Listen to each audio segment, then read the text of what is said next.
Okay, my friends, here it is. The Saturday morning live stream at the Garden Like a Viking headquarters, Zone 5/6, Northern Indiana.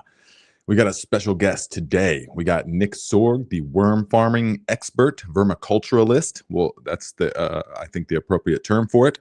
So we're going to bring him on here shortly. But guys, let me know how it's sounding.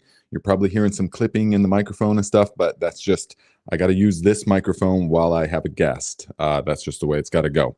Because these AirPods, remember I told you about these AirPods actually aren't working that good. I find them too smart for their own good. When you take them out, they want to disconnect and then reconnect to, if you look at your phone, then it wants to connect to your phone. So sorry, guys. My recommendation for these AirPods, at least right now, are not a positive one. They're really not intuitive. They're not easy to use. So, okay, guys, let us know where you are, what you're growing, what do you have started. It is time to go now. It is go time, okay? It is go time. You can start planting everything. You can starting virtually everything. Even onions, if you haven't done it yet, you need to do it pretty soon, okay? I mean, like ASAP, like as soon as you're done here, you need to go plant the onions.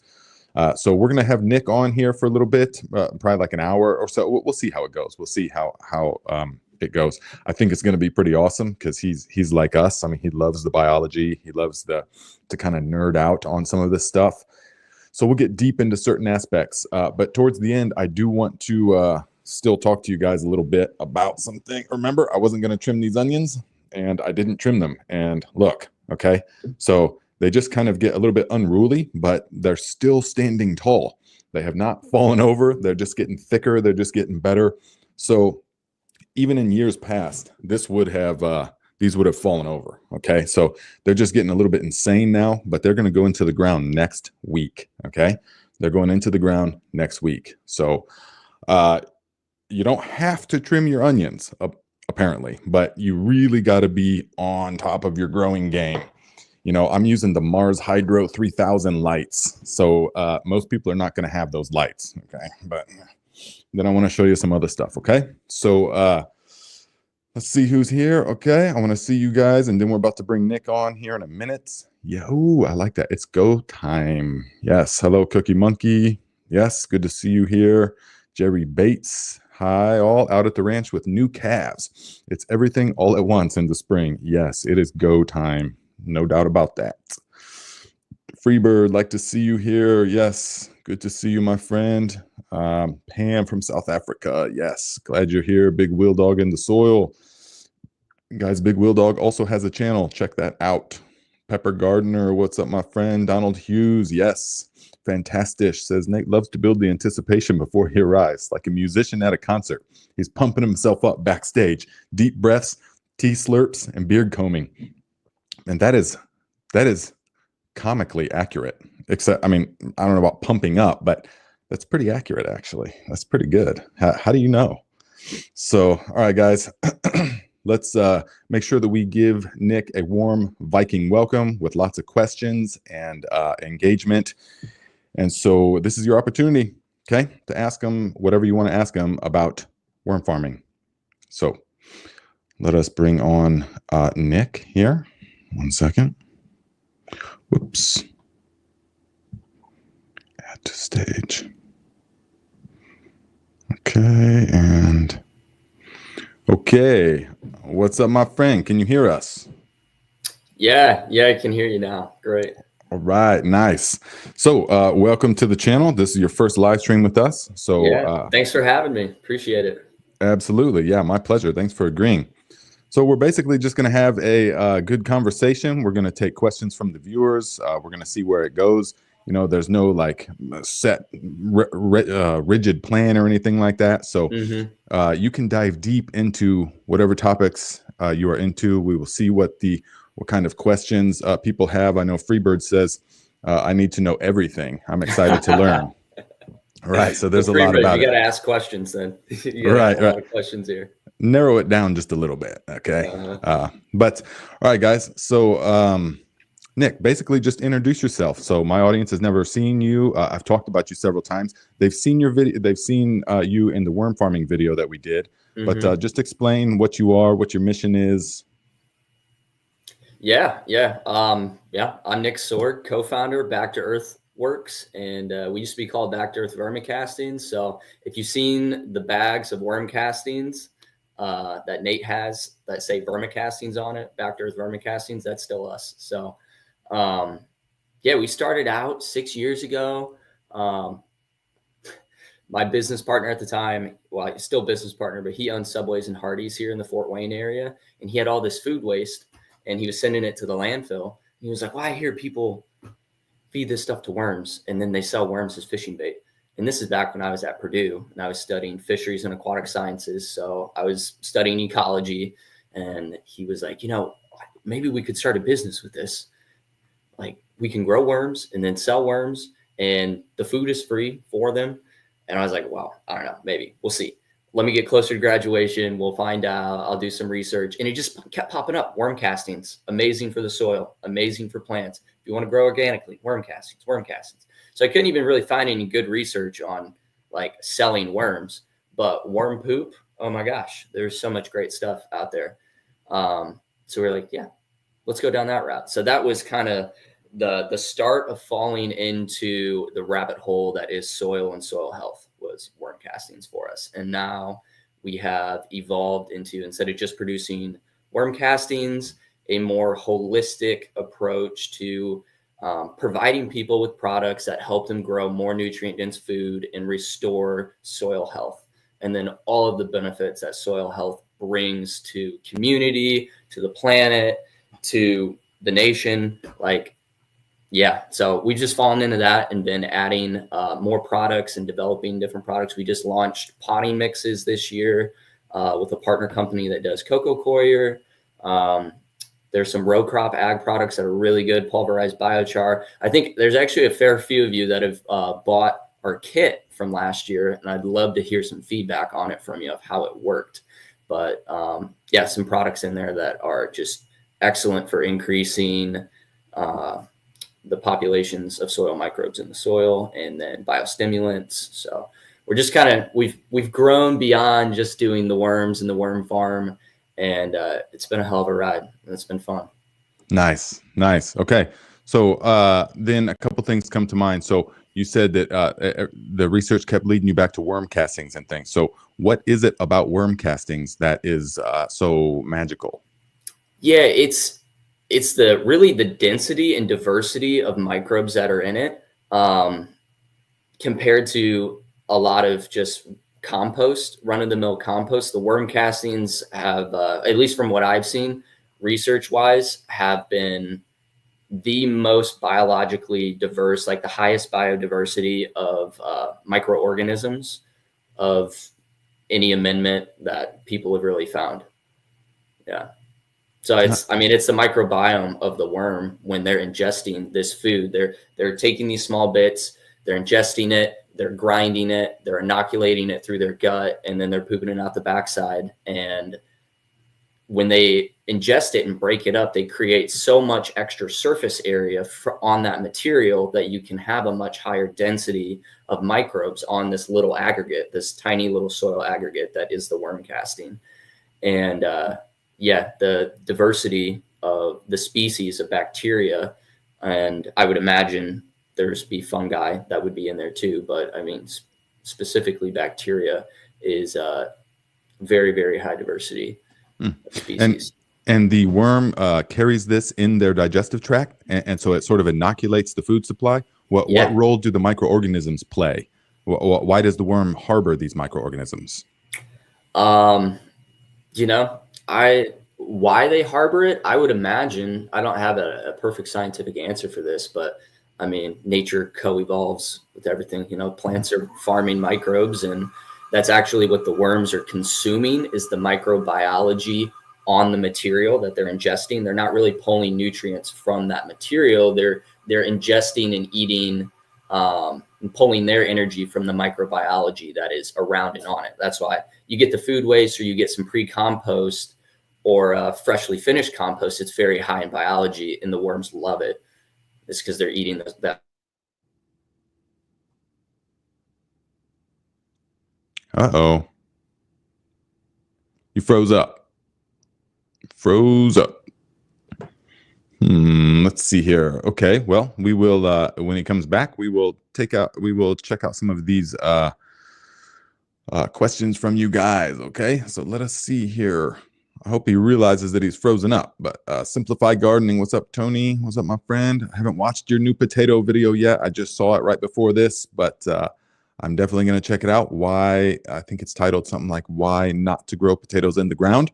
I definitely want to hear your thoughts on that for sure. And so, Darlene, yes, this is a good. Oh, okay, he's back. He's back. All right. Did something happen? Okay. Yeah, I don't know. It just the stream went black and it just went into a loading phase. Okay. Yeah. I don't know where it cut me off at, but. Yeah. Okay. Well, let's just take then some of the questions, okay, that we got here. So we will see. Yeah. So Jerry Bates wants to know, how long is the microbial life available in the worm castings? I've heard different things on it, but I know from my experience, I've had bags of worm castings that sat on the shelf for 3 years and then used them and could still see differences in plant growth. So I can't speak to the actual, is it still really biologically active? I don't know for sure, but the plants still respond positively to it. Dr. Lang Ingham says up to 18 months, and then it basically just turns into a high quality soil instead of a biologically complete soil amendment. Okay, yeah, fair enough. Definitely. Yeah, because they wouldn't really be meant to store very long in nature. I mean, they just immediately reincorporate into the soil. Yes. Yeah. I mean, they're supposed to have the relationship with plants, so there's only so long that it could really go before. Yeah. Can you explain in whatever terms? Can you explain the relationship that they have with the plants? Can you describe that to us? Like the biology inside the worm castings? Sure. Yeah, and what the plant does for the worm, and what the worm does for the plant, the symbiosis. Yeah. So the worms really like to exist. There's 3 different types of worms. There's worms that operate in the top inch, just the leaf litter layer, where you have your organic matter that needs to break down, like first year organic matter. Then you have species of worms that operate in the rhizosphere primarily. And then you have your burrowing worms that they do the up and down channels, like your night crawlers, your big African night crawlers. Most people are using Acetida fedata, which is just the standard red wiggler composting worm, and those are the worms that are operating just in leaf litter layer. So with the plant's putting out the root exudates in the soil, and in the zone right around the roots, the populations of microbes right around those roots where they're releasing the exudates are 50 times larger than the surrounding soil profile. Like the populations that are carried there are 50 times higher than outside of the rhizosphere. So the worms, I mean, you want to go and you want to eat and party where you got where you're going to get most of your food at, right? So that's a lot of where they're at, and what they're doing is right there.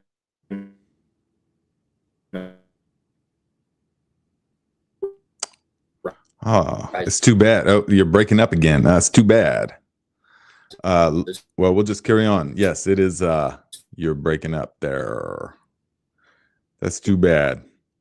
Because this is great information, definitely. So, guys, if you listened, he said 50 times higher in the rhizosphere than in the surrounding area. Okay, so that is a huge amount.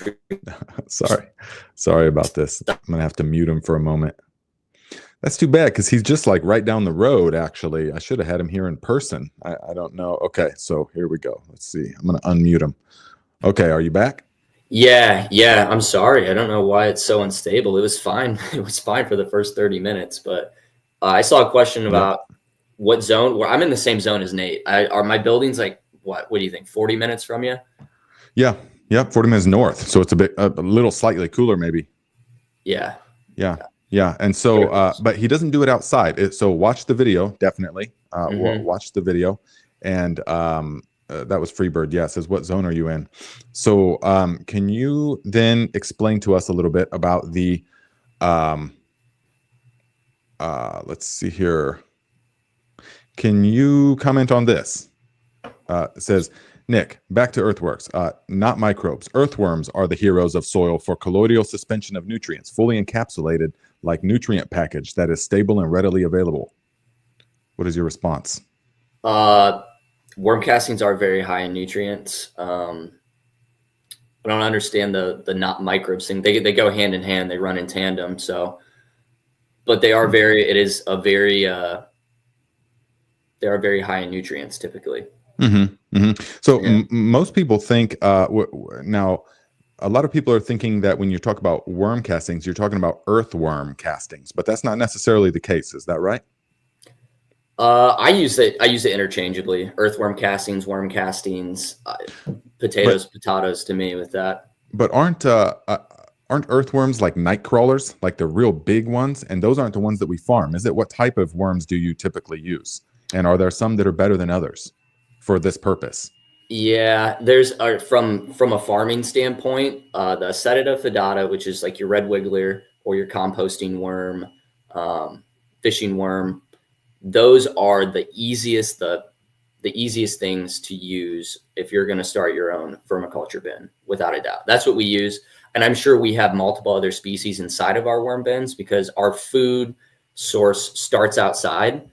And we do all of our mixing and everything, and it gets stored outside. And we got worms crawling through there all the time. So we know there's worms from the local environment, whether those are indigenous or whether they're a invasive species. I don't know. I don't identify worm species really, but there's a lot of worms in there that I'm sure are not red wigglers. So our worm bins have at least 2 different species of worms in them.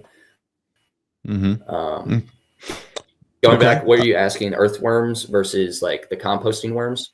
Yeah, so that was just kind of like they're all earthworms, but it's kind of what zone they occupy in the soil.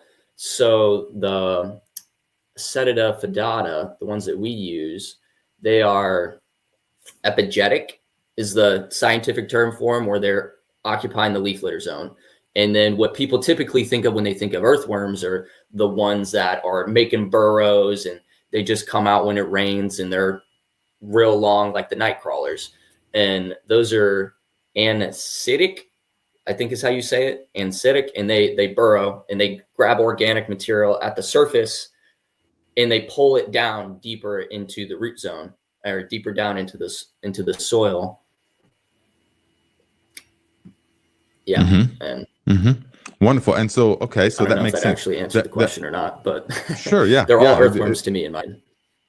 Okay, I got it. So the composting worms would live in that top layer. So that's why when you like when I do the slow composting, I'll go out there to my bin and occasionally I'll like turn it just slightly, just the top layers and stuff, and I'll have like a squash or something, and I'll pull that squash out, and it will just be crawling with. I mean, just looks like a horror movie, crawling with them worms. Yeah. So that's going to be that species, right? The top layer, because I never see night crawlers in the compost. Yeah, so like the compost and actual like in your vermiculture bins is a different scenario, really, where you would think that leaf litter layer that's typically thin out in nature. Your worm bin is that, like you're giving that whole profile is that inside of your worm bin at home. So they're occupying all of that. Okay. And so for the people that I saw a question about temperature. So for temperature, well, here, okay, John Jude says, question, inside of a well-vented shed, can I raise worms in zone 6A, mid-Ohio, spring and summer and fall months? I have a basement available if needed. So he's basically in our zone. Absolutely. Yeah, absolutely. You can do that. Yep. Well-ventilated shed. It doesn't even really need to be well-ventilated. I mean, yeah, that should be fine. I mean, whatever material you have at hand, you can make a worm bin out of just about anything. I mean, there are literally 1,000 ways to make a worm bin. You could do an IBC tote. You could have an old piece of Tupperware. You can have just a Rubbermaid 10-gallon container. Just drill some holes in the bottom of it. So if you have any excess moisture, it can escape out the bottom. and then you got oxygen flowing from the bottom up and out and from the top. And covering your worm bins is really, really important. Not just like put a lid on top of it and you have an atmosphere in there.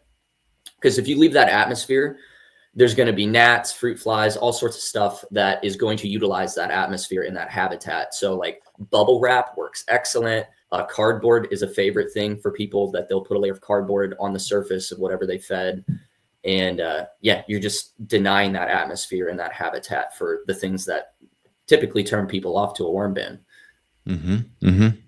And so what, as far as temperature, can you explain, because I mean, obviously they're hardy, you know, because they're native. So what, could you explain the effects of temperature? What if my outdoor shed or something gets 40? What if it freezes? What happens if my worm bin freezes?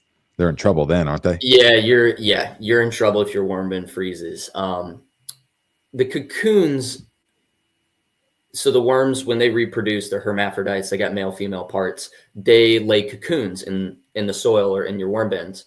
And those, I believe, can survive freezing, and then they would hatch in the spring. Obviously, you're going to lose a lot of your population, but temperature-wise, they're very much like us. They want to be comfortable they're very comfortable between 65 and 75 degrees. The perfect temperature for getting worms to reproduce is about 72 degrees Fahrenheit. But the limitations of their temperature range, freezing up to 95, 100 degrees Fahrenheit. You don't want to go beyond 95. If you go beyond 95, you're playing with fire. If you drop below 40, you're putting yourself in danger. Yeah, you definitely don't want the material to freeze, because you will lose worms. Okay. Zebra PT says, I'm in zone 9B where it gets to 120 in the shade. Dang. I need to be finding a new place to live. You know, but okay. So should I even bother? Yeah, I think you can still do it. I mean, you just definitely have to stay in the shade. And then when you're watering, you're probably going to need to water your bin in some sort of fashion so that you can keep that temperature down more. But like a cooler source of water to help keep that temperature down would be great. We don't water our bins, but like for your scenario, I would be thinking, if you have access to some water that is going to be well below 100 degrees Fahrenheit, like, yeah, definitely cool your bins down. But it's possible. It's definitely possible to grow worms.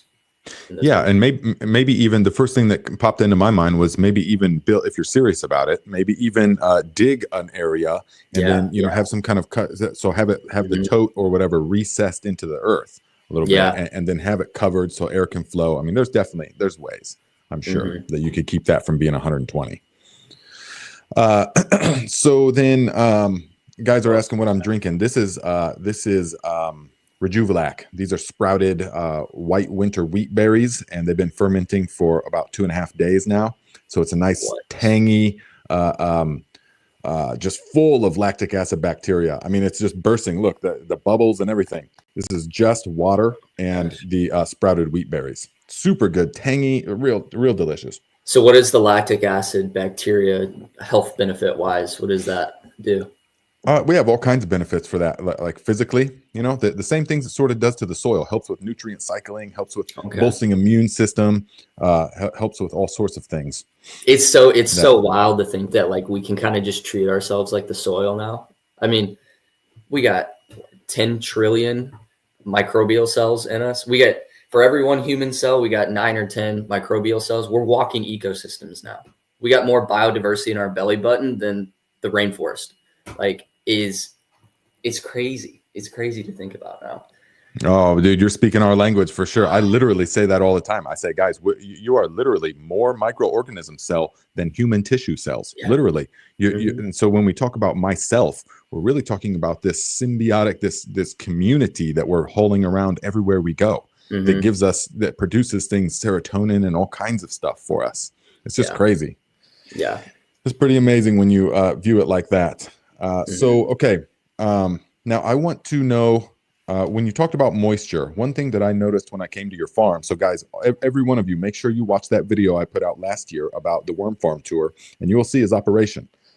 It was during the winter time, so it wasn't like in full bore or anything like that. Yeah. So I mean, It it was was cold too. February. Yeah. Yeah, it was February. It was snowing on the Batteries were ground and stuff. dying. Yeah, yeah. We got it done. It was a that good old video. forklift. Oh, yes. Yeah, I had to jumpstart the forklift. That was good. So one thing that I noticed though is that you didn't have. I was expecting to see in your bins like a big elaborate kind of setup where you could where you had your bins and then you had a huge tank where you captured all the liquid. Because for home vermiculturalists, that's like one of the primary things that I see all the time is all the juice, the worm juice. You know, but you didn't have any of that, and Yeah. in fact, you said. What are your thoughts on that? I like to tell people to steer away from using the worm juice just because unless you're going to put it under the microscope and look at it and know what you got, it's dangerous. Because if you have that much excess moisture, depending on how your bin is set up, there's a good chance that you're getting a lot of anaerobic organisms, anaerobic decomposers in there. And then you're spraying those in your garden on your plant. And I know there's anaerobics that are beneficial, but more often than not, like a lot of your disease causing microbes are anaerobes and facultative microbes. So I like to tell people to steer away. I know people have success doing it. But for every success story, there is a failure, and you're just way better off using your worm castings. If you want to do the liquid, making an extract or making a tea, you're much safer doing that. Mm-hmm. Okay. Yeah. So what I what I'm hearing you say is that in an ideal setup, you wouldn't really be having much liquid runoff. Is that right? Is liquid runoff an indicator of something? It can be. I mean, it can be an indicator that, all of your material is at saturation and you don't have free air. You don't have free pore space inside between all your aggregates for air to flow through, oxygen to flow through, and keep everything oxygenated as you would like it. And so, yeah, it's just an indicator that you're probably have low oxygen conditions or you're moving towards low oxygen conditions. And even, worms they don't want to swim through all the material. Like they prefer their moisture content between 80 and 90%. So if you're beyond 80 and 90%, then you're approaching saturation. And if you have liquid dripping out very consistently, then you're beyond that saturation point. And they'll still survive and be okay, but like they're not going to be thriving, begrudgingly survive instead of thrive. Right. Okay. So, Big Will Dog, we're going to get to that question here in just one moment. But I want to before we do, I want to so the way that you would regulate that then is in your food, right? In the mixing of the food, right? Yeah, greens and browns. So I mean, I'm assuming, unless someone says otherwise, I'm assuming a lot of people are going to be using food waste from their kitchen prep and from the garden. And a lot of that is pretty high moisture content, especially as it breaks down, like it's just a ton of moisture. So you want to mix browns with it. If you can find leaf litter, or you can find shredded paper, shredded cardboard, straw even works, things that are drier and more carbon based that are going to absorb that excess moisture instead of it just leaching down through your bin. It's going to be good. Yeah. And then if you get those carbon layers and you put it over the top of your food layer, you mix it, that also is going to help you reduce some of your pests, these other things that are going to be in your bin, in that ecosystem. A lot of them are good that are just, helping your worms out, breaking stuff down. And then some are not good. Okay, good. So here in a bit, we'll have you walk us through how the home gardener can just set up a little bin and a feeding schedule and stuff like that. But we'll do that here shortly. Okay. So for now, we want to see Big Wheel Dog's got a question. Says, when mixing in castings with potting soil in your raised bed soil, what percentage of the mix is diminishing return for plants? Okay. How much worm Diminishing castings? returns for plants. Okay. So like basically at what point does the plant not respond, like you max out on response? That's plant to plant, really. I mean, I don't remember the research. Ohio State University has done some really good studies with flowers and different plants about at what percentage do you get the best performance for the plant. And some of them was as high as 40%. And then the sweet spot for a lot of plants was between 20 and 25% by volume. But that's not always a very economical percentage for people. So like I typically say 10 to 20% if you're trying to be economical. But if you really want to be economical, teas are the way to go, or extracts are the way to go. I mean, you can go so much further with an extract than you can with a solid soil amendment of worm Yes. castings. Yes. Explain that a little bit to us. What kind of tea are you talking about? What kind of extract? What are the benefits? How does it work? Yeah, I'm a huge fan of extracts over teas just because they're simpler. The aerating process and keeping an eye on it and everything. I just like extracts because you can put it in a bag, you can squeeze it in water for 30 seconds to a minute. You can add foods to it if you want right then and there, and then go out and spray it on your soil and on your plant and be all right. And it just goes further. You know, you're spreading out your microbes are very densely populated on your worm castings or your compost, whichever it is, and you can spread those across your garden very effectively and very efficiently with liquid. Yeah, absolutely. That is my experience as well.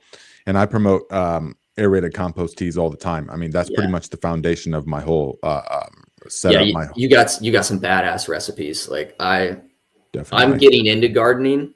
So for everyone that's here, I'm the worm guy, soil health nut, but I have not dove into the depths of gardening and never grew up around it. And so I've started my journey in gardening just like 2 years ago.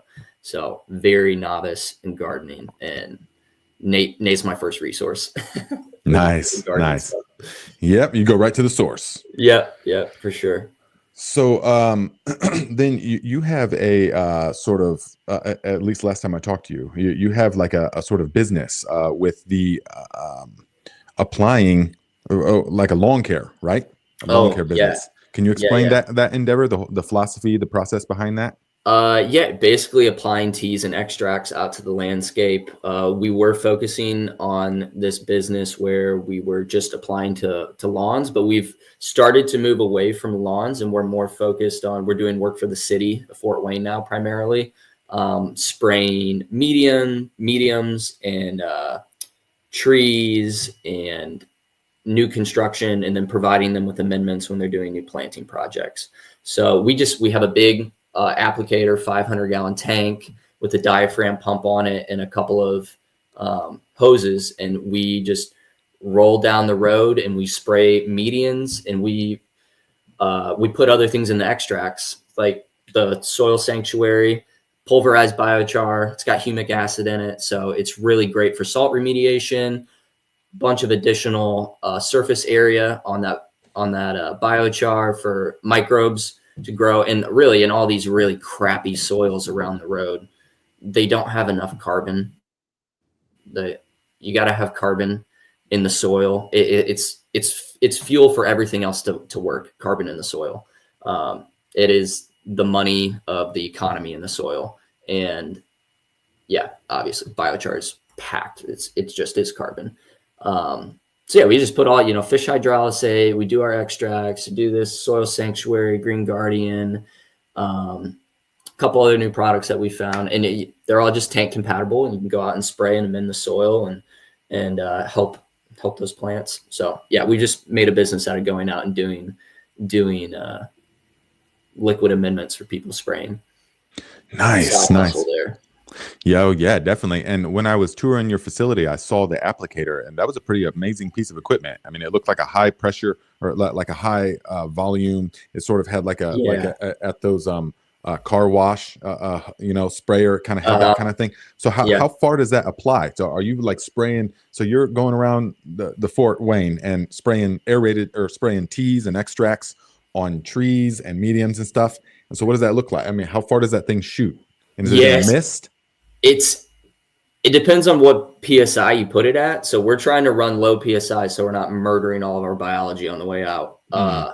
And so spraying up into the canopies of big trees, those are things that we haven't done yet. We're really like vertically mulch around the root zone and then saturate those holes in that area. So we're doing a lot of soil drenching with the trees instead of foliar application. But the smaller trees, like, yeah, I mean, we can do probably up to like a 30-foot tall tree and hit everything really effectively from a foliar standpoint.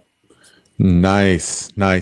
And so with that applicator, when you were doing lawns, how far would that go as far as because you were doing lawns, and I would imagine you got out of it here, because here people are all about true green chemicals and all that kind of stuff. I mean, there's not like a huge organic push here, you know. It'd be different than like the West Coast or something. But so you would be spraying lawns, right? And what kind of thing would you be doing with that? And what kind of area would that sprayer be getting? So the 500-gallon tank, like in theory, you can spray 50 gallons to an acre in theory, but in practice, it was taking us about 200 to 250 gallons to properly soil drench an acre of turf. Yeah. Okay. And so we were getting about 2 acres out of it, and we tended to do smaller, like 10,000 square foot lots instead of like someone that had an acre or 2 acres. And that was primarily extracts or aerated teas? Yeah, we primarily did extracts. Yeah. Okay. And so I saw somebody asking about the extract that you were talking about. What are the dilution rates? I mean, for like a worm casting extract, if people have the worm castings? 5-to-1 is typically it's pretty reasonable. 5 parts of water to the 1 part of the extract. And then for the extract, I normally do a cup per gallon. So if I'm going to do a 50-gallon extract, I would put basically 1 whole bag and then dilute that out to 250 gallons of water. Okay. That seems pretty stout. Yeah, that seems pretty stout. So it was. It could be a lot lower than that. Yeah. Okay. Yeah. Because I mean, you are the farmer, so you've got an unlimited supply of them, really, to be using them. But for those of us, that's one thing that I do love about the aerated compost teas, is because the extract sort of you get the biology that is there right now. But with the brews, if you do it properly, I mean, it's more of a process. You're actually culturing more in that brew, so you can take the smaller amount, because most people are not going to be putting a whole about $30 bag of worm castings into their 50 gallons. Yeah. And so my whole philosophy is that you can take a smaller amount, aerate it with the food sources and some other things, and it multiplies the biology in that. And teas, I think teas are superior for like a small garden setting, especially if you're going to apply it as a foliar, because all the glues from the multiplication process, the populating and the eating of the foods, all the microbes create the glues, and then they adhere to the surfaces of the plant a lot better than extract, where, they're not rolling through that process of eating and replicating. You're just applying it. So it works great for a soil drench. Extracts are great for soil drench. Teas are great for foliar. That's my take on those. Nice. Yeah, man, we are speaking the same language here. It's nice. So a university soil scientist type philosophy, and we're saying the same things. So this is great. I'd love to have that overlap then. Oh, absolutely. Yeah, definitely. Teets, $5. Thank you very much, my friend. Says, I use perforated PVC in my raised beds. Do you foresee any problems with this? My bin couldn't produce enough for my garden. Thanks for being here. So what he means, because I've seen his garden, what he means is that there's a thing in gardening where they will take like 4-inch PVC and drill holes in it, and then sink it into the middle of their garden, sink it into the actual soil and remove the soil from the inside. Okay. You get it? And then they will put food scraps, continually put new food scraps down there. And then there's a cap that goes on it. So you can have like 2 of those in each of your big raised beds. and so you're putting fresh food scraps in there, putting the cap on, and it's Mm. clean, and the whole thing is submerged underground. So what are your thoughts on something like that? I guess I'd like to ask him, do you have worms that are going into those holes and then consuming that food waste? He does. Okay, that's what's going on. Yeah, I yeah. mean, They heck, if it consume works, it works. That's sweet. Like, yeah, I mean, there's 1,000 ways to do it. That's what's cool. I mean, if they're going in there and they're eating it and your plants are happy and you're not having any sort of issues, then keep it up. I think it's a Now, cool idea. what are your thoughts on the PVC? What are your thoughts on worms and plastics? I don't think it's a big deal for the PVC. Like it doesn't really break down like, a water bottle or, something like that. So doesn't bother me at all doing it in PVC. Right. Yeah. Because your bins were, you started doing them with wood, but they were obviously decomposing like in a year, Yeah. right? Yeah. So we started lining our bins with, I don't remember if it's called NRP or FRP boards, but we would it's basically just like a sheet of plastic, a hard sheet of plastic, and we'd score it, snap it, and then glue it to the interior of our bin so that it wasn't decomposing our bins. Nice. Yeah. Meyer Lemon says, Nick, I used your casting kit on my garden last year. Worked amazingly well. Used it in accordance with Nate's compost tea. Oh, nice. Heck Used yeah. the two together. Heck yeah. Wonderful. Yeah, that's sweet. Nice. I love to hear that. Yeah. Now, is there my crew would not be familiar with liquid biochar. What are your thoughts on that? It seems awfully small. Right. I'm a huge fan of it. I'm a huge advocate for it because it's much more cost effective than the granular, bigger particles. But it does come down to what do you want to get out of your biochar? Are you trying to add a lot more structure and aeration into your soil via the biochar? Or are you just trying to get carbon and habitat for your microbes and nutrient storage sites back into your soil? Because whether it's pulverized or in bigger chunks, you can get all the same benefits. It really comes down to, what is the state of your soil? What are you after? Like if you want all of the structural benefits immediately from chunky biochar, then okay, go for it and pay the extra money. Otherwise, you might as well use the pulverized biochar that's suspended in water and spray it, because really you got microscopic habitat for microscopic life. And if you got the chunky biochar, a lot of that pore space actually isn't accessible to the biology or as sites for nutrient storage until years down the road. So when you grind it up, you're exposing way more of that surface area, and you're getting to build higher microbe populations quicker, and you're getting less nutrient leaching because there's just more exposed area for nutrients and microbes to attach and colonize. So I'm a big fan of it just because it brings the price point of using biochar down drastically. So are you making this liquid? How does one make liquid biochar? So I am not making it. This is where we are. There's a company that specializes in the biochar and making this stuff, and they just sell it in big containers. So we buy a big container and we break it down to sizes that are more relevant to a backyard gardener. So like instead of containers that cost hundreds of dollars and do multiple acres, like the 6-ounce bottle does 400 square feet, and that's a high dose. That's a high rate for this stuff. Yeah. 6-ounce bottle, 400 square feet. Wow. Yeah, okay. I know. It seems crazy. That like that's all it could take, but they've done all the testing with the rates, and these are the rates that work and they're effective.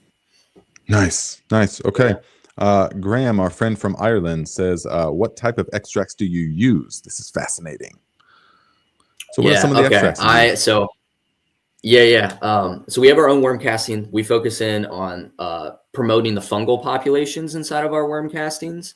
And as in Nate's video, you'll hear us talk about that. But because the fungi are really they're one of the pillars that are missing in most people's soil.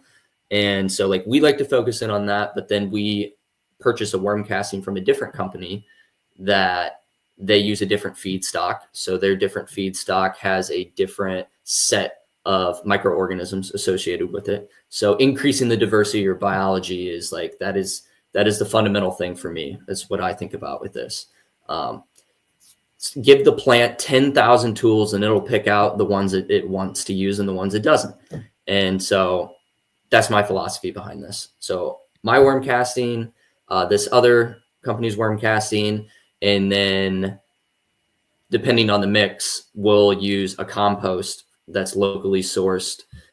Do you know, Nate, Mark Riggenberger in Spencerville? It doesn't ring a bell. Ever heard of him? No. He's awesome. You should go out there and see his operation. Yeah, he's been composting for like 25 years. He's done it all organically. He just stopped getting certified organic because it was so expensive to get certified organic. But he is a big he makes hundreds of yards of compost. He's got a big windrow turner, and I sent his stuff to get tested under the microscope last year.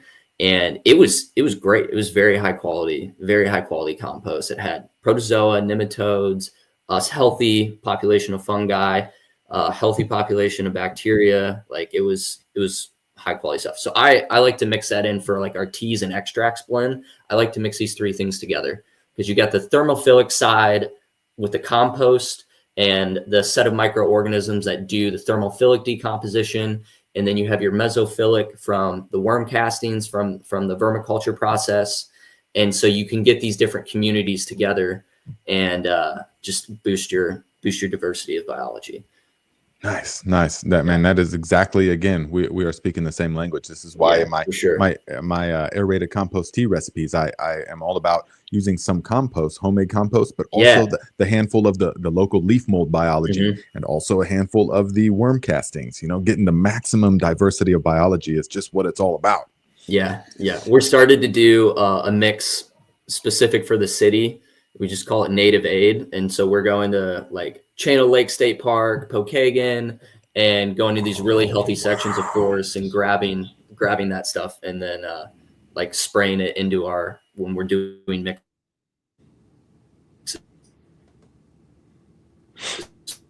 Breaking up a little bit,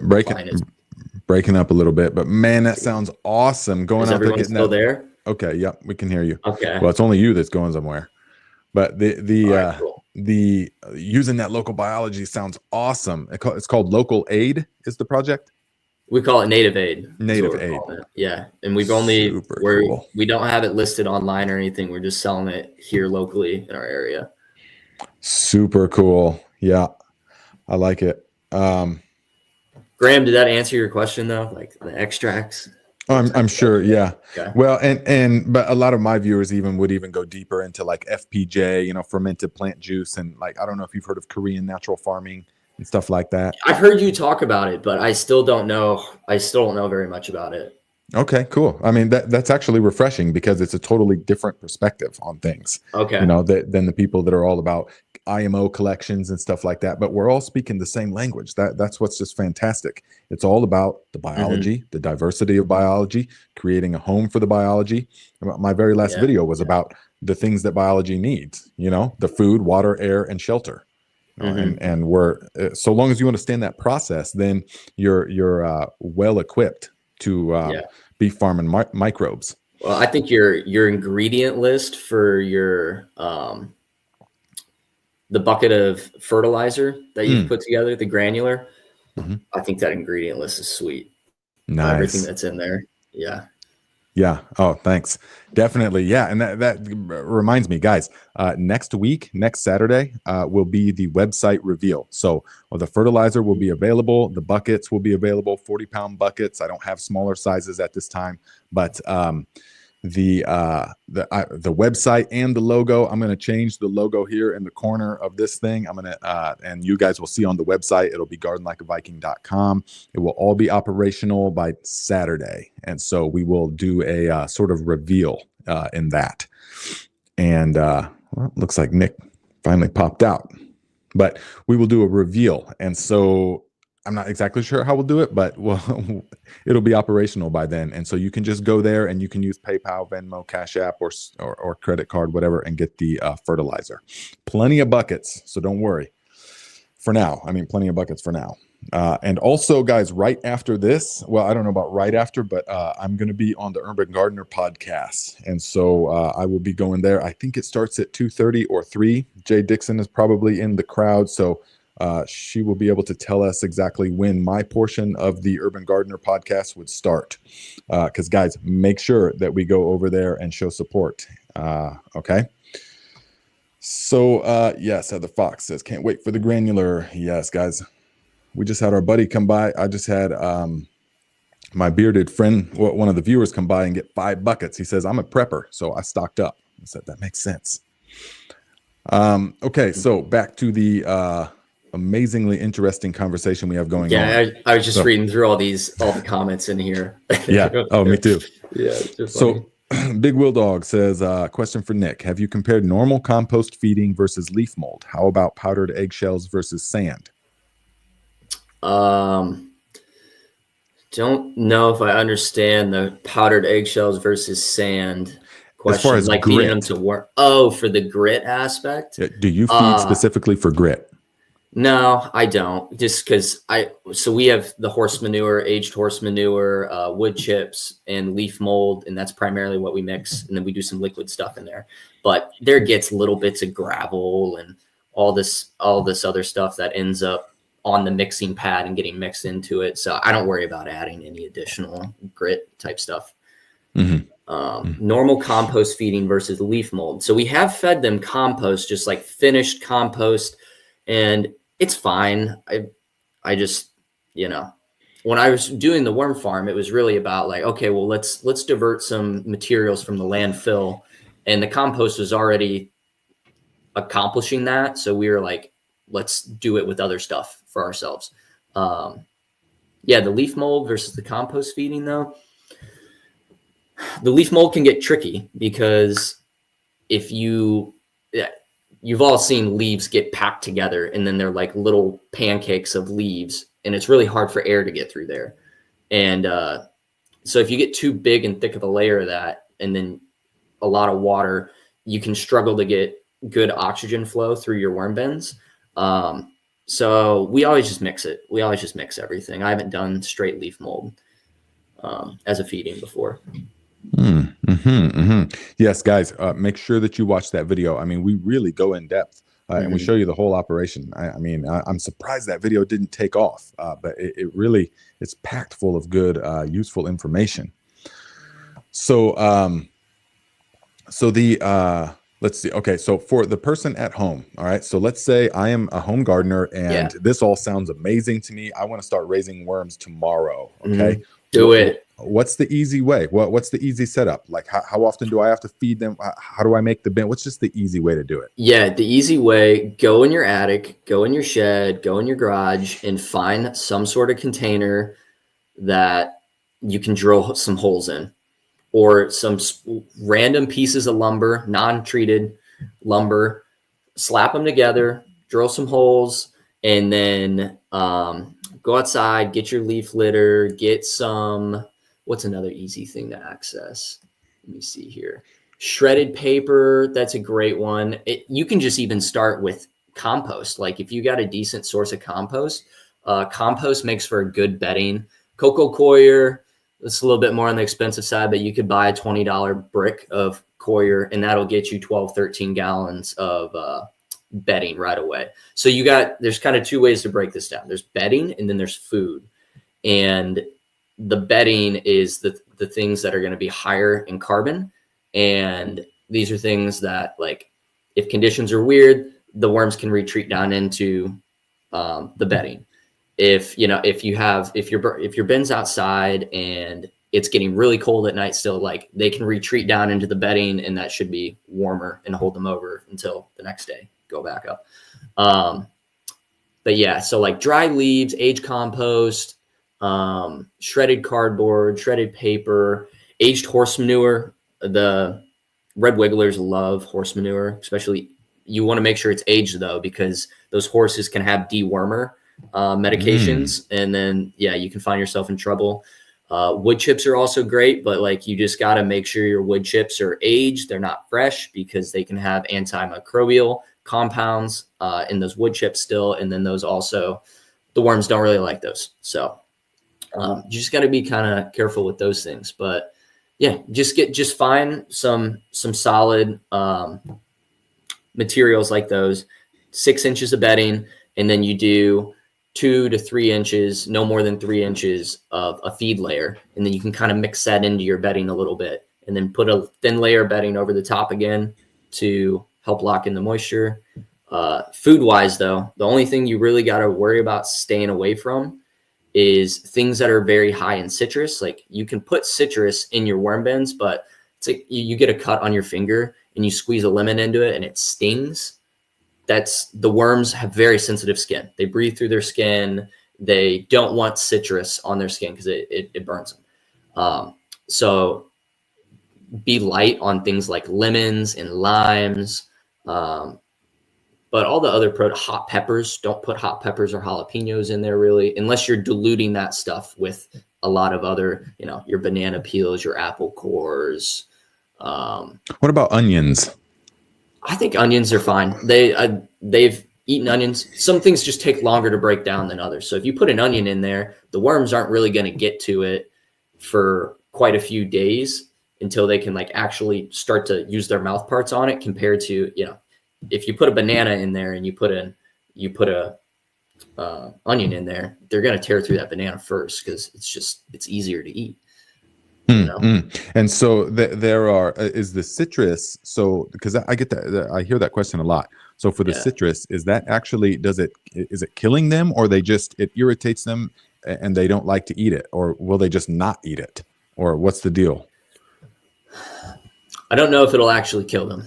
I don't want to speak falsely here. I'm not sure if it'll actually kill them, but irritant is a great word. And if your worms get too irritated, they will leave your worm bin. So they might as well be dead. Like if they leave your worm bin, you've lost them. And they will. If they're unhappy with the conditions that you give them, they will leave.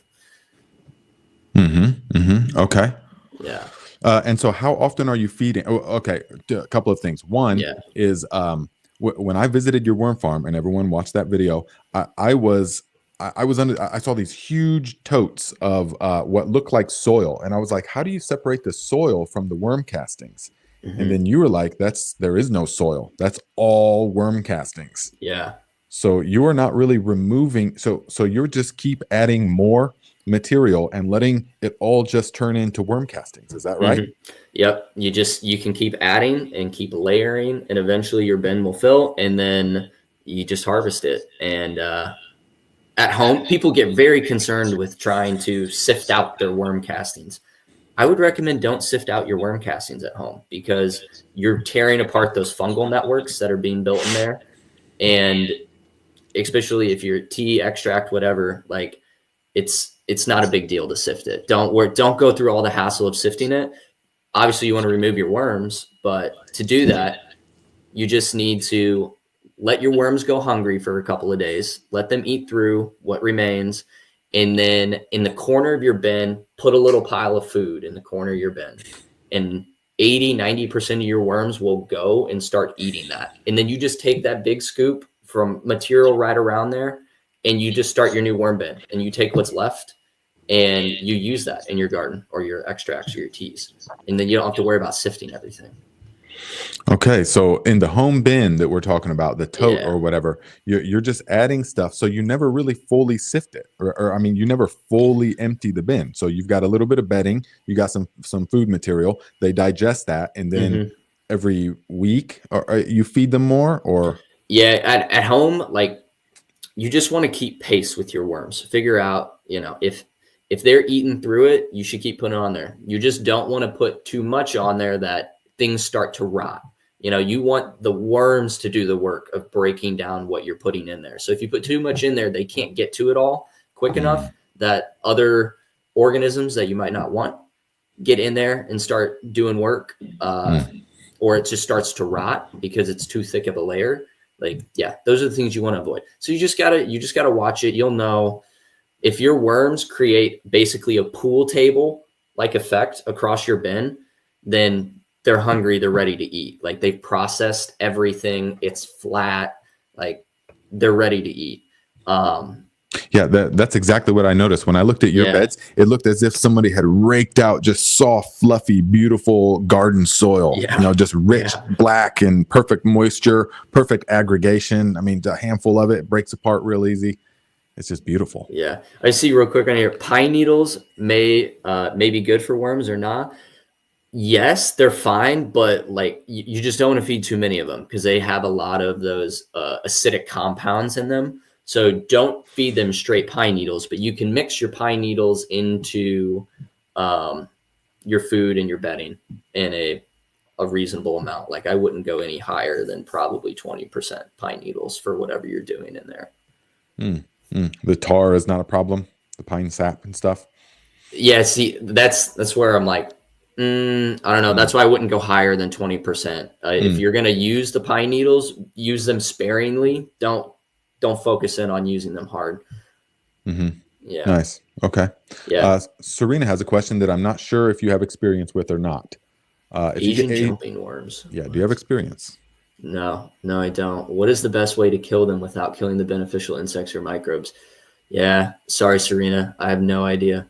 Yeah, I get that question a lot about Asian jumping worms, and I have no experience with them. I know that they're sort of an invasive problem right now. Taylor Reindl, $10. Thank you, my friend. Appreciate the contribution. Says, how much is a bag? I just bought a 3-gallon bag of locally made castings for $50. You kind of got out of that aspect, didn't you?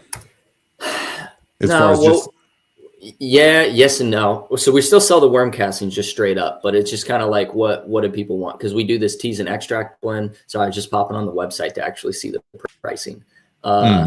So we offer a 3.5-gallon bag, and then a 7-gallon bag and a 10.5. So half a cubic foot, and 1.5 cubic feet. And we offer a 1-gallon bag too, which is great for the teas because it's so small. But our 1.5 cubic foot, oh shoot, the website's not working right now.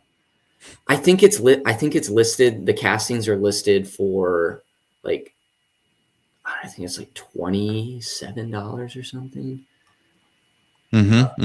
But that's the problem with that is because I remember when we were discussing this, the problem is shipping, because I'm running into shipping when I'm trying to ship these shipping is AIDS. Shipping is just unbelievable. It's when I'm trying to ship these buckets of granular fertilizer, it is astronomical. I mean, it's shocking at how much the shipping cost is. So it would be hard. Oh yeah, it would be hard to turn a profit with that kind of thing. I mean, in my opinion, yeah, we had someone bags of. Right. So we had someone order 4 1.5 cubic foot bags of Earth's Embrace, and the shipping was $160 to get those 4 bags to them. So they had to front the cost of the shipping, but it's crazy. Yeah, $160 shipping for those 4 bags. Yes, and that is what I'm working with the fertilizers as well.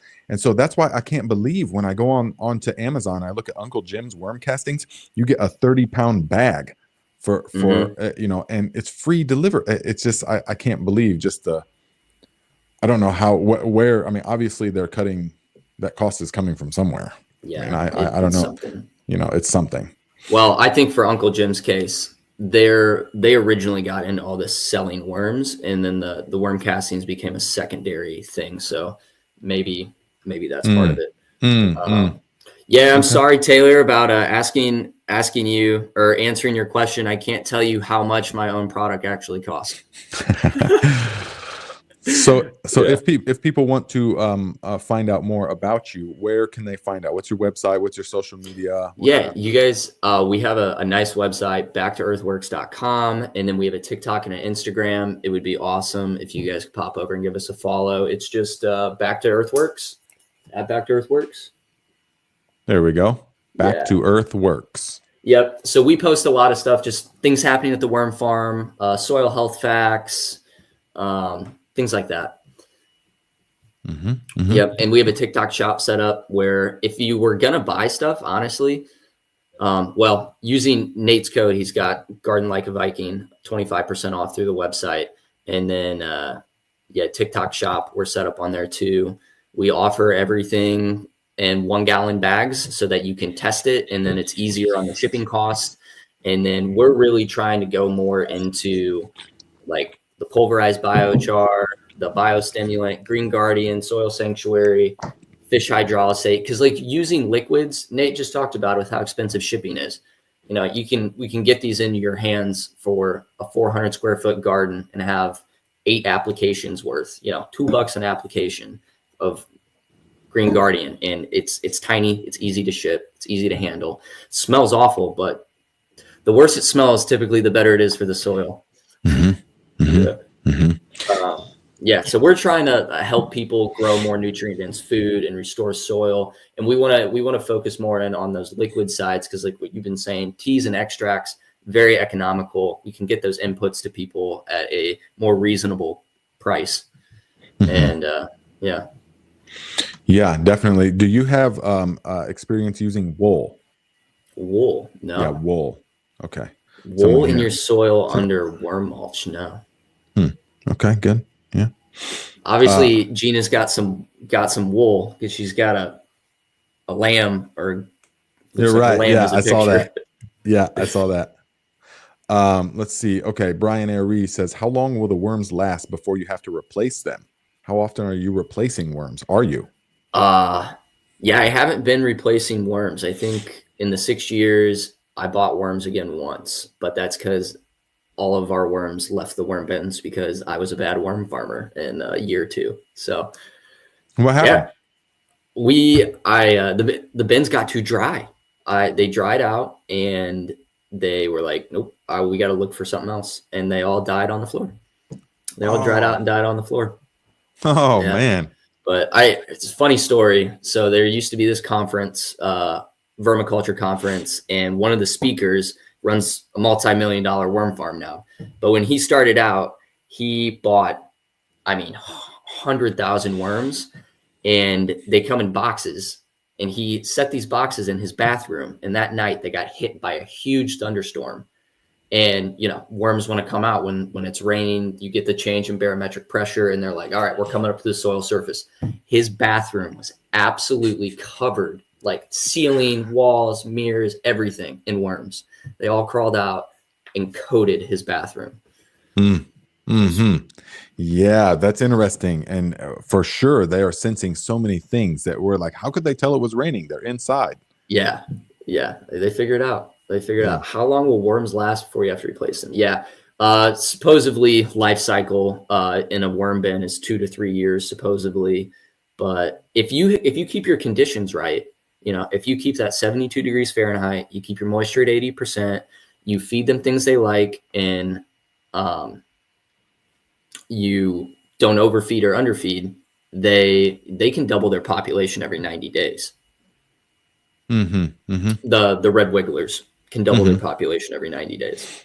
That's big time. In just 1 year, you're gonna have a lot. So you shouldn't really have to worry about replacing your worms, because they should repopulate themselves. Right. Yeah. If you have to replace them, you got to wonder, what am I doing? That is not allowing them to thrive. So do you have any thoughts on Grazon? You know what I'm talking about? The broadleaf the persistent herbicide that is in like the 2,4-D and stuff, like things that farmers will spray on their fields for grazing cattle, mostly horse, a lot of times horses and stuff. They're broadleaf herbicides, very persistent in the manure of the animal. Are you familiar with this? I am not familiar with that. No. Okay. I guess for our manure, we just get it from one guy, one source right up the road. And he tells me what he sprays and whatnot. So I know we're all right there. But that is something people should be, if you go and you get your manure from somewhere, you should be asking whoever is managing those horses or those cattle, like, what do they eat? What do you do medicine wise for them? You should be asking those questions, because it all does end up in the manure. What are your thoughts on the worms denaturing the effect of certain compounds? like that? Do you have any experience with that? If not, what would your opinion be? Yeah, I don't know. I don't know about the actual on that chemistry side, but I know like E. coli, salmonella, if you have material that's coated in that, the worms eat it, they process it, and they get rid of it, or the biology from their gut microbiome deals with it and gets rid of it. So from that side, you end up, with very safe getting to manage those things. From the chemistry side, though, I mean, I would imagine that the microbes chelate a lot of it. That'd be my take. Nice. And so render it inaccessible, right, to the plants. Yeah. Right. Okay, that would make sense. I'm sure it depends on what the chemical is and what the composition is of that chemical, but of course.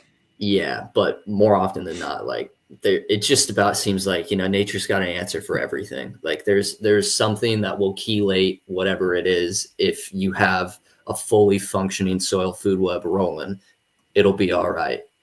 Yep, absolutely concur. Now, the one thing that I will say that does not work is Grazon. Firsthand experience, that stuff is persistent.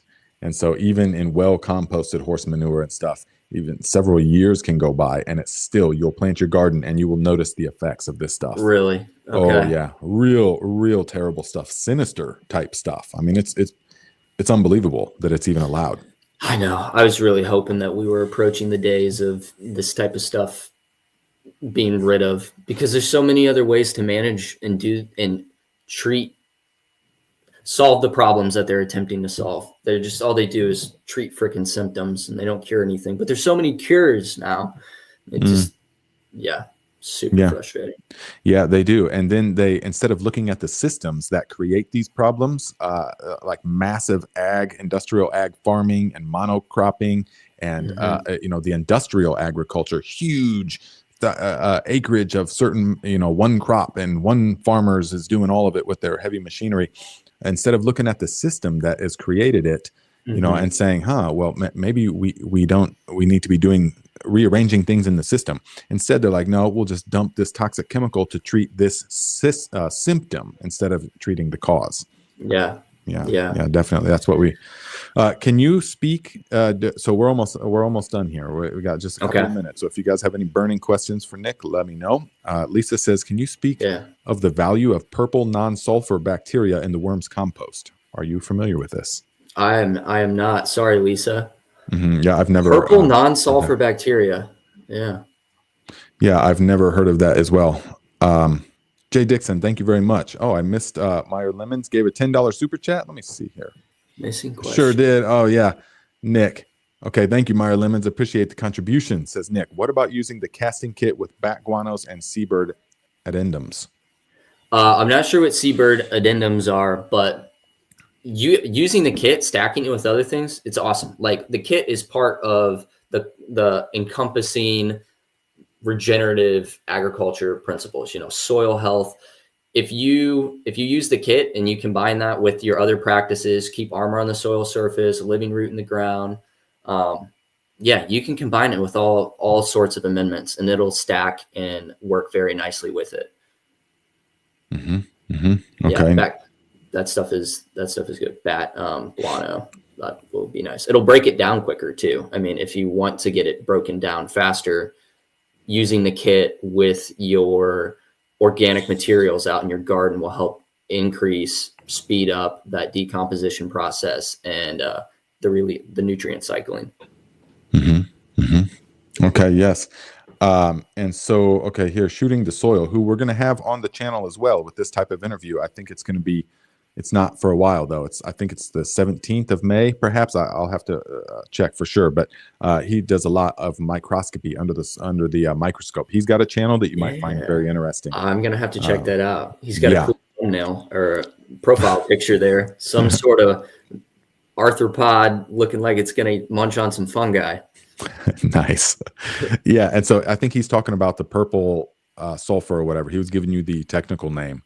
Okay. I think. But so yeah, we'll have him on the show to do a deep dive. Maybe he'll have his microscope set up at that time. That'll be super cool as well. So, okay. Well, do you have anything What are some parting words that you want to say? Listen to Nate, do what he says, because yeah, I mean the science side. I've just been a science geek, and I have not gotten into the gardening things, but the results he gets in his garden, I've walked through it personally. It's awesome, and the things that he speaks to you guys about, the science checks out, and I'm a big fan of that. Parting words beyond that: keep taking care of your soil, keep growing nutritious food, hand it out to your neighbors, get to know your neighbors, and follow us on Instagram and TikTok, Back to Earthworks.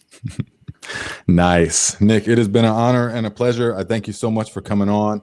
We all appreciate it. And have a good one, my friend. Yeah, thanks for having me. And I hope I was useful for everyone in the chat. Absolutely. I know for sure people have found this useful. And we will think of a collaboration video in some way. I feel like we need to, because we're both in the same city. So Yeah. I feel like we need to do a collaboration in some way where you can sort of we'll construct this worm bin that we're talking about. Oh, so yeah, instead of being idea. at the farm, you know, I think a lot of people saw the farm video and they were like, well, this is way overkill. This is way too much for me, you know. Mm-hmm. But so if we can make a video where it's both of us and you can be explaining some of the science while I'm doing the construction of the worm bin or something like that. Yeah. Yeah. I think it's a great idea. Yeah. Yeah, that would be great. Get as many people doing it as possible. That's the goal, right? Oh, yeah. Good indigenous biology from your inputs right in your own little local area. It's going to be the best thing you can do for yourself. Nice. Yeah. All right, man. It's been a pleasure. Thank you. We'll see you next time. See you, everyone. Bye. Okay. So let me see here, guys. Can you still hear me? Did that just take off my... So guys, that was awesome. I mean, that was awesome. Thanks so much to Nick for coming on and explaining everything to us. So can you guys hear me now with my AMSR or ASMR microphone? Yeah, so guys, you got to check out these onions, okay? Because I was going to wait until next week, but I'm probably going to plant them out. So if in case you missed it in the beginning, so I found out for sure that you actually don't need to trim your onions, okay? So I found out because we didn't trim them, remember? So, I mean, you don't need to. I still recommend trimming them, though, because these are a little bit ridiculous. And if your system was not absolutely on point, then you would not be growing them. Because I've done it in years past where I didn't trim them, and the whole thing just ends up like a big pile of spaghetti, like a big mess, big tangled up mess. But these are nice and erect and really solid and firm. Okay. So this is what we want right here. This is pretty much what you want.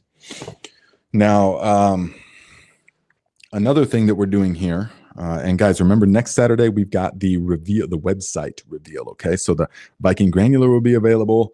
I got the labels put on. I'm making a website, guys. It is so much. It's like learning a new language. It's like when I was in Morocco trying to learn to speak Arabic. Very difficult, but you learn by immersing yourself in it. So I learned enough to get by during those months there. But this website development thing is like learning a different language, and it's amazing. And so we are going to, I can just see that's going to be the future. That's the ticket to getting the land, is creating these courses and the website and all of this stuff that I'm doing now. So yeah, it just appears for you. But check this out, guys. We have got this stuff, this parsley as well. And look at how I just kind of want to show you some of the health of this stuff, because to me, what you need to look at when you take someone's advice on something is sort of their results. You know, it can be the science can say one thing or things can say another thing, but you have to look and you have to say, okay, what are their results? And these plants are like bursting out of their container. Look at this. I mean, super nice and healthy, bursting with life. There's not a sign of a deficiency. There's not anything but life force energy here. And we are getting ready to plant these out into the garden next week. Okay. And so let me just see here. Let me just take one and see these. This is what you want. Okay. You want to see that it's nice and erect. It's not like falling over. It's not sagging. Look at the leaves are up towards the sky. Everything is happy. These are not overwatered. They're not underwatered. All the stuff is right. The light is right. And that is what you get. Okay. The roots have just started to come out of the bottom of that. But we're keeping them a little bit on the drier side. Yes. And so when you have all the appropriate, when you have those 5 things that plants need, when you have those 5 things that plants need, you will get everything that you need. Whoops. What is going on here? I accidentally tapped the screen. So it's weird trying to hear myself in this microphone and stuff and hearing everything that's going on. So let me see here. Teet says, will there be an option to just get everything on the website for a year? Or is it like a buy every course as it comes out? Well, it's kind of developing itself as I go along. So there will be like the main course that will be available in this upcoming year, which will be how to grow, basically how to grow everything. It'll be all the distilled knowledge and experience that I've had in my life, but also over these 3 years of having this YouTube channel. All the questions that I've got and all the additional knowledge I've got since making the videos and stuff in the past, that will all be there in a very easy, concise form. It's just going to be amazing. That'll be the main video, but then there's going to be little courses. There will be like a stir fry course. There will be a fermentation course, 10, 15, 20 videos, something like that.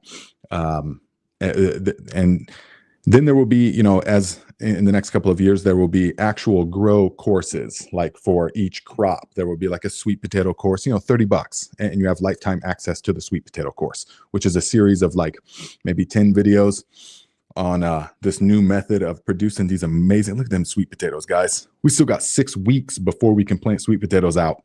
I don't know what I'm going to do. I've got dozens of these things. I mean, they're just exploding. And so, I started way too early because the new method starts them within weeks. You don't have to wait around for months like you do with the other one. So yeah, to answer your question, Teets, it will be all very well organized. You see, in YouTube videos, I can't make like 2-minute YouTube videos, 3-minute, explaining certain things. But like when we do the course, I'll have an introduction or I'll have a video. Okay, all the supplies that you need. Here's your 6-minute video, all the supplies that you need. Everything's laid out, super organized. And now in the next video, we'll actually do it like that. Way easier. I'm a course kind of guy. If there's something I want to learn, I take a course. If there's a course offered on it from someone that I'm into, then I take the course always. Okay. Christina says, my sweet potatoes never sprouted. They're organic too. Pretty bummed. How did you do it? And what style did you do it?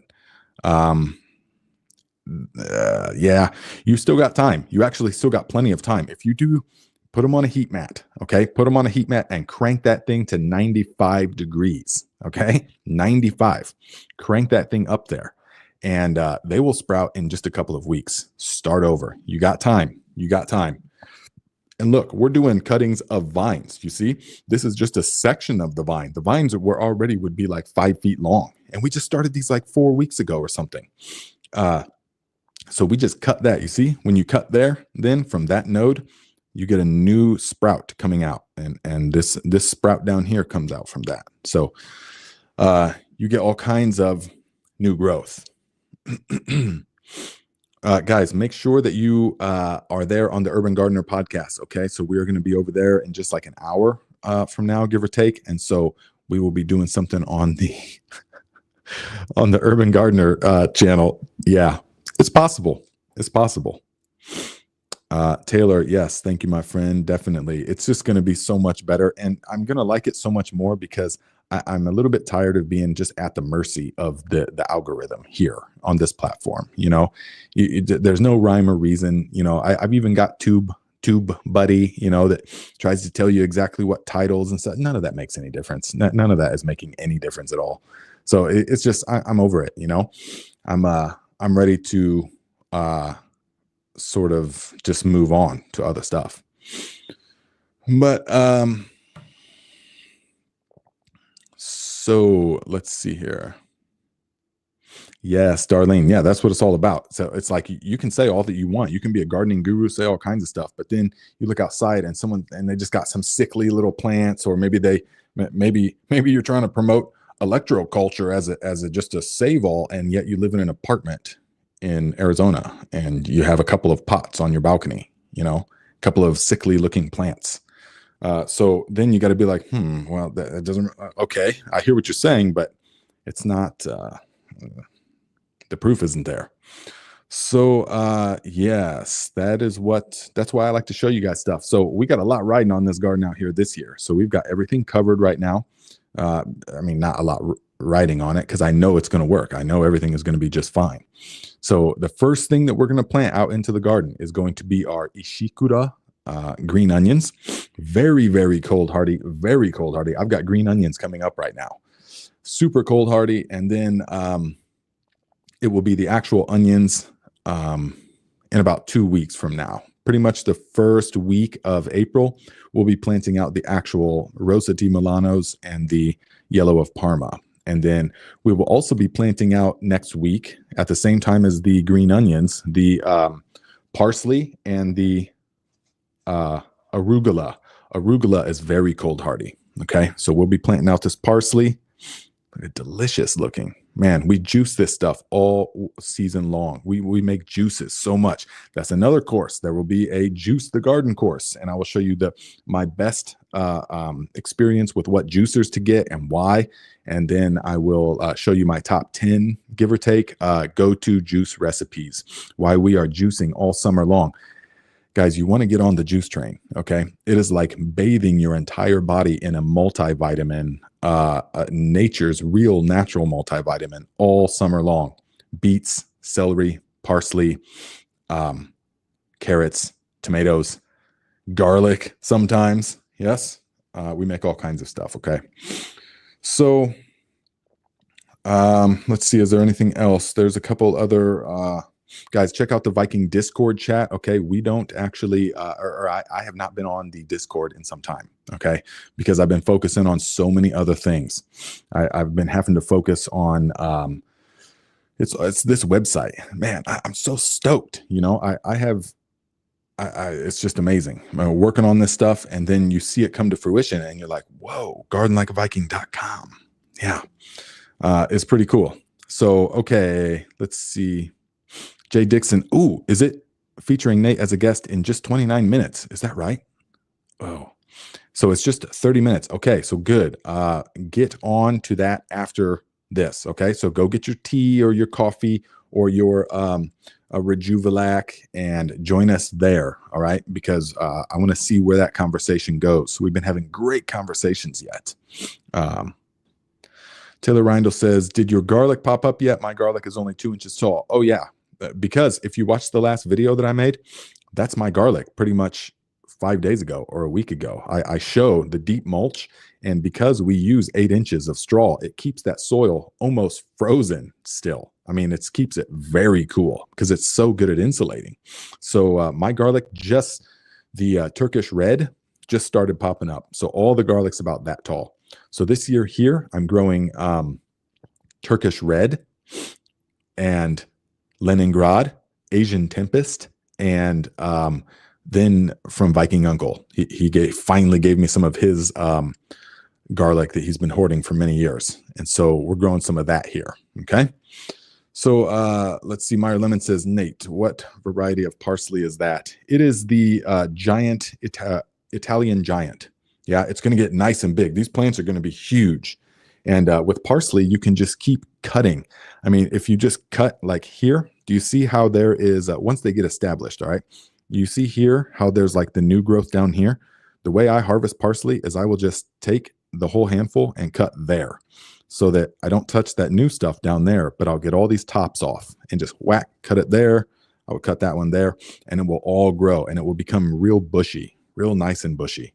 And like that, you can have parsley all season long. I mean, you're even just a couple of plants is going to be enough for most people. Serena, Ishikura is a type of green onion. It's a very large, delicious, pungent green onion that we have. Yeah.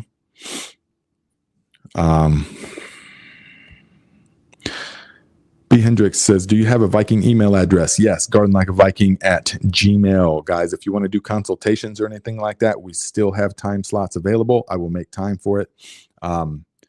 So we can do that. Let me know. So just email me at gardenlikeaviking.com.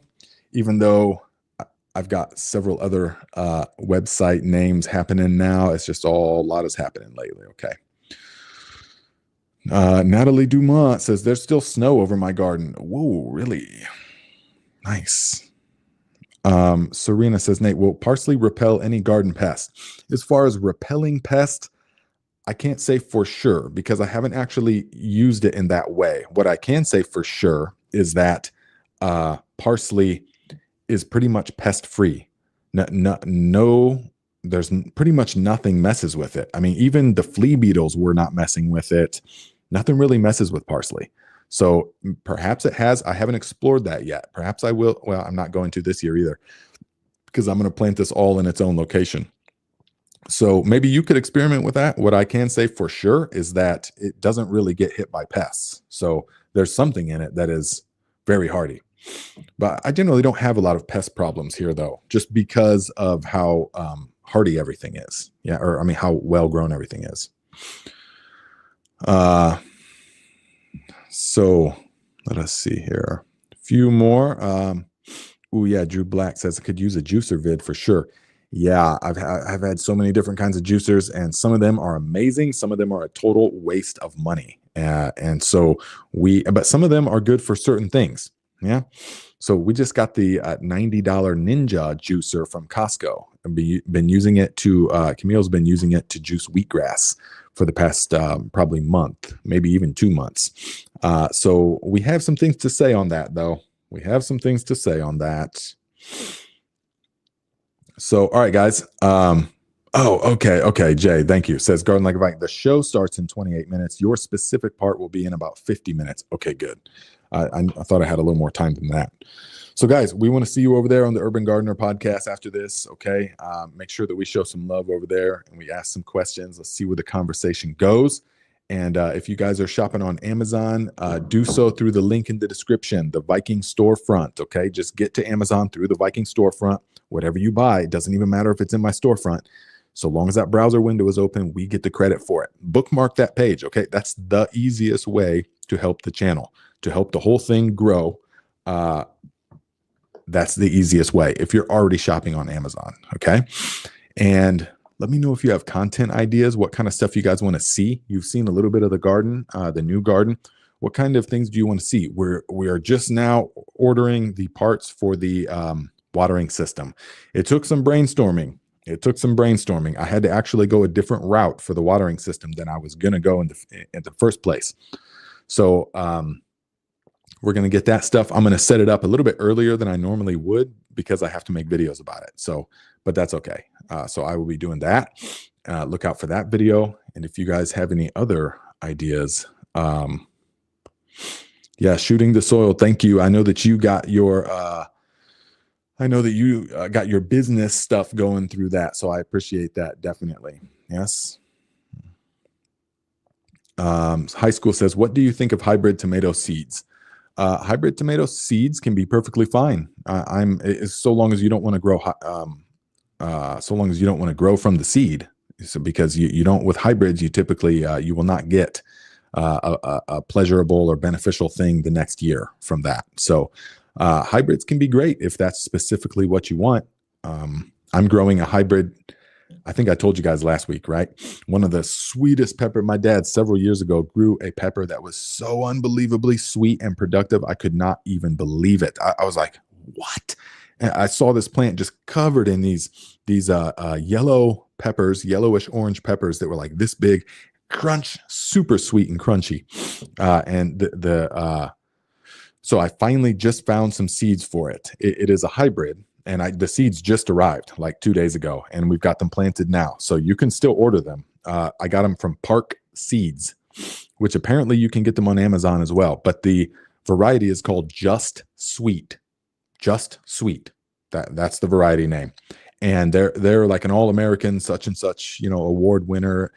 with a good reason. That is not surprising to me that they're an award winner. They're amazing. So highly recommend that, because I don't really save seeds from peppers anyways, because they just cross-pollinate so much, and then you don't know what characteristics you're getting. And I'm not about that kind of gardening where you can't, where everything's just wild card.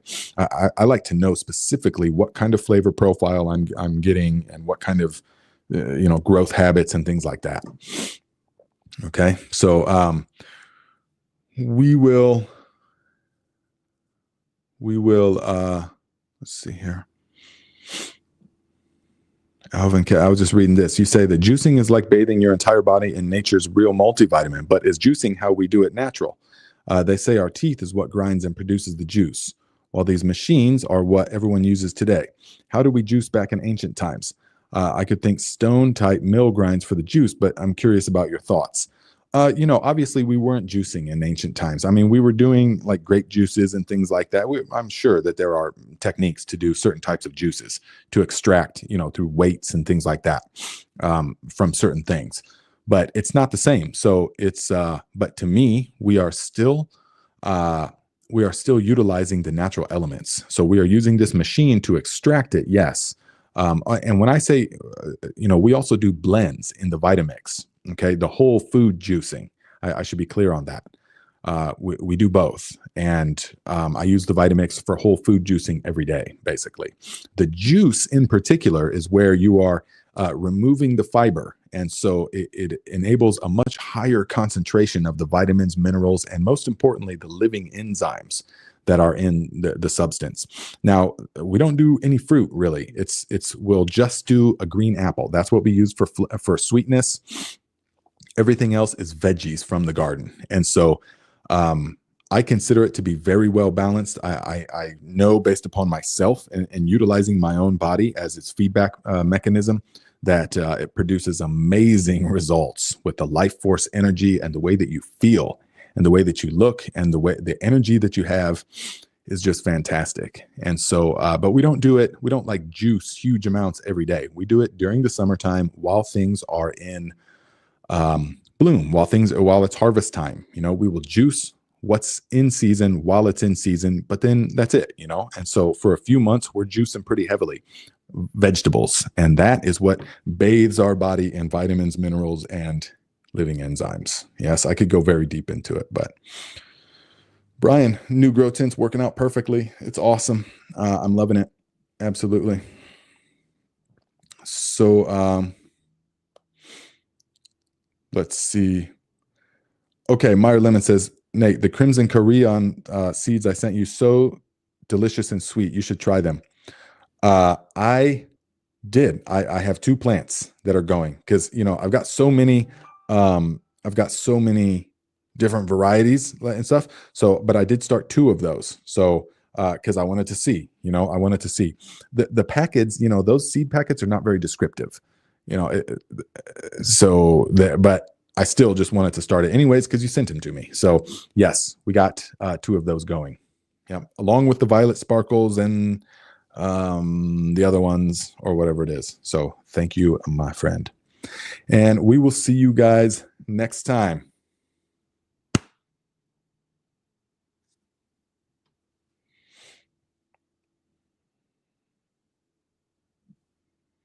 Oops. I just want to see if I forgot any of the starred.